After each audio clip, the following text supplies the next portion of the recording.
Hey everybody, you're on the GeekBox YouTube channel. Today I will tell you how to update Max on Roku. Let's go. Find Max app.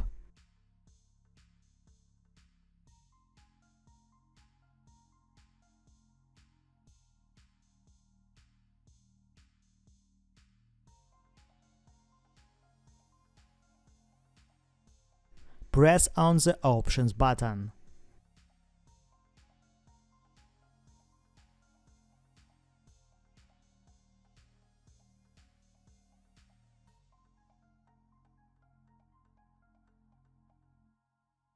Check for updates.